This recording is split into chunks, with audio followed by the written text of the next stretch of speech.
Bushido Temple of Ro-Kan. We got Master Ikusa, Rice Farmer of Ro-Kan, Kenko, Atsuko, another rice farmer, Yumi, and Riku. I invested into Bushido before it actually came out. Pre-ordered a couple of starter packs weeks in advance. And the funny thing is, I actually bought my first Malifaux box while waiting for these pre-orders to arrive. In anticipation, I really wanted to have some oriental looking miniatures in my hands, so I picked up Malifaux Kirai starter. And that turned out to be a really good game as well. These games helped me fill the void left by Confrontation. And to my surprise, Bushido itself was actually made by former Confrontation fans. And here's the first Bushido miniature I ever painted. Master Ikusa.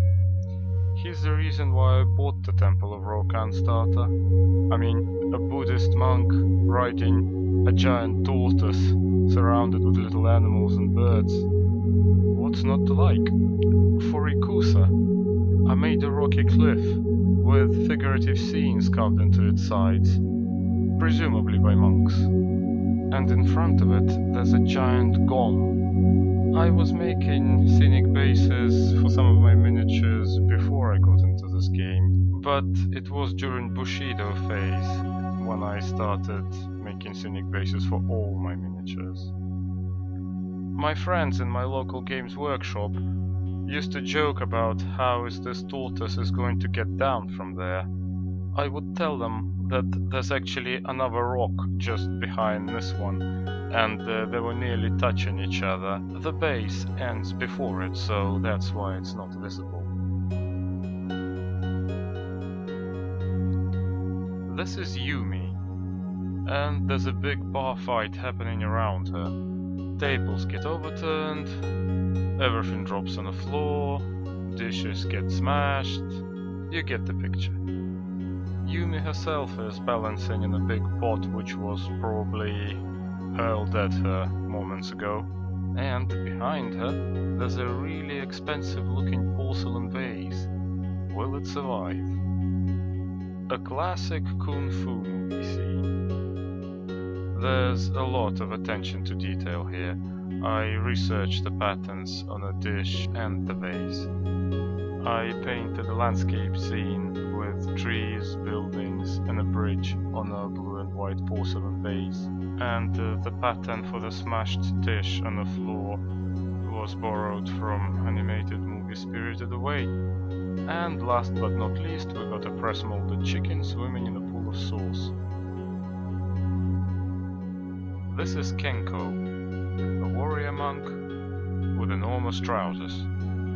He stands on a wall, well, balance, isn't it, to be more precise? It must be part of his training. I'm really happy how the little tree behind the wall came out. Foliage out of milliput is becoming my speciality. Yeah, bring it on, Kenko. As the wall turns around, we see a little cart. Maybe even too little. That's limitations of a small size basis for you. But who knows, it's fantasy. Maybe it's pulled by someone small, like a tanuki or something. That's a raccoon, by the way. There's actually quite a lot of animals working for the Temple of Ro-Kan, including a giant panda of awesomeness. The abundance of animals in Temple of Ro-Kan is one of the main draws of this faction for me. The Rice Farmer of Ro-Kan. He originally came with a little chicken miniature, but I used it for something else, so you won't see it here. He stands on a raised planked platform, probably in a cellar somewhere, with a small step ladder leading down to ground level. There's a bowl of rice next to him. Notice the traditional blue and white glaze. And underneath him there are some buckets, presumably with rice as well. Overall, it's a fairly simple base. He does seem to be carrying a lot on his back though. We see a bedroll, a rice box, and another box on top of it.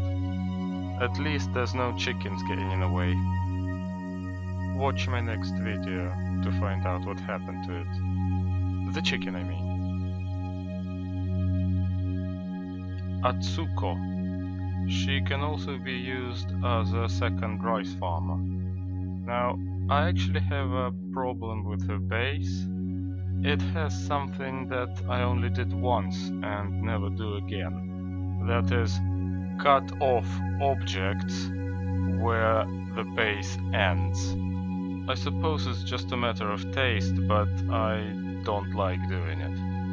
I tried to correct this by putting a brick pattern on top of that semicircular area, but now the shape of the thing she stands on doesn't make sense. And the pig down there is a little too cartoony. And why did I put a pig on that base in the first place? She's supposed to be a rice farmer. I suppose not every miniature can be a masterpiece, particularly rank and file ones. Oh, and this base was made entirely out of press-molded bits. This is Riku. He has water controlling powers. He came with that big water effect bit, which was supposed to twist around him as he was crouching in a base. What I didn't like about it is that it obscured too much of Riku himself. The solution was to make Riku sit on a rock, so the water effect would twist around the rock instead, and Riku himself would be in an elevated position, completely unobscured. I also sculpted some waves around the rock, so Riku actually looks like he's sitting next to water, and that water effect no longer looks like it's coming out of nowhere. Riku must be really feeling the elements as sea waves crash against the rock he's perched on. And so another video comes to an end. Subscribe to my channel, leave your comments below, and take care.